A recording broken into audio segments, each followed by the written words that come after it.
Esizdami, yoshligimizda shunaqa o'yinlar rosa mazza qilib o'ynardik. Avval saqichni chaynab olardik, keyin esa uni ustidagi etiketkasini yig'ardik. Xullas, saqichni o'zi, etiketkasi hidi hali ham bolalikni eslatadi. Menimcha, bu to'rtburchak desertni sevmaydigan odam bo'lmasa kerak. Lekin hali ham uni qanday ishlab chiqarilishini ko'rmagan yoki o'ylab ko'rmaganmiz. Biz esa o'yladik va sizga ham ko'rsatishga qaror qildik. Yoqimli xotiralarimizni esga solayotgan zavod saqich ishlab chiqaradi.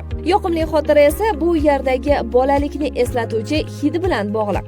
Saqichning asosiy komponentlari shakar, glyukoza, glitserin, litsitin va saqich xamirturushi birlashib, biz sevib chaynaydigan saqichni va uning iforini hosil qilmoqda. Ish mana shu mikserdan boshlanadi. Diqqat bilan qarashingiz mumkin.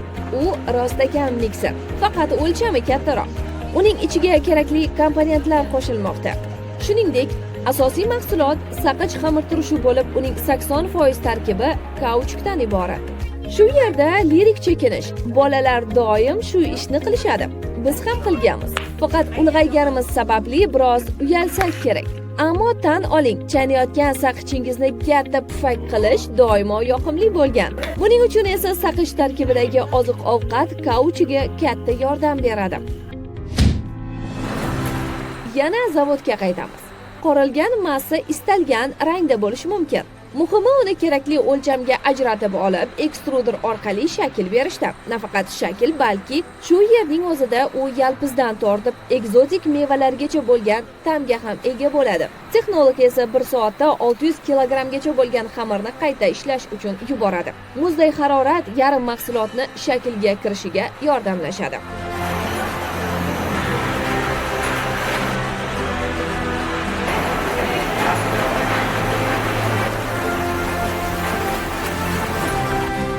Muzlatish uskunasidagi 5 daqiqalik sayohat maxsus pichoqlarga yetaklaydi. Ular yordamida zuvalalar hosil qilish mumkin.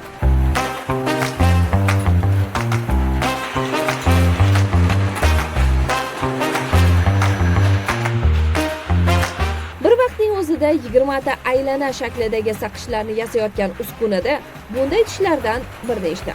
Shu sababli saralovchi xodimning qo'liga tegishga ulgurmaydi. Saralashdan o'tgan koptokchalar patnislarga taxlanib, qotirishga yuboriladi. Qotish jarayoni mana shu xonada harorati nisbatan sovuq bo'lgan omborxonada amalga oshadi. Bir eslang, saqichni endi chaynashingiz bilan qirsillash effekti hosil bo'ladi. Bu uning ustidagi qoplamasi tufayli. Ana o'sha qarsildoq ovozni shu yerda hosil qilishadi. Bu yer zavodning yuragi. Mahsulotning tovar ko'rinishi ham shu yerda bo'ladi. Koptokchalarning yuzasiga tezlik bilan aylanayotgan baraban, qiyom va bo'yoq qoplaydi.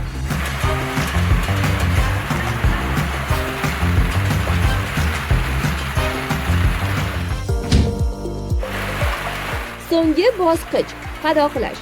Bu juda muhim jarayon. Negaki bolajonlar va kattalar saqichlarning aynan qadog'iga qarab xarid qilishadi. Qadoq ranglarga boy va rasmlari qiziqarli bo'lishi muhim.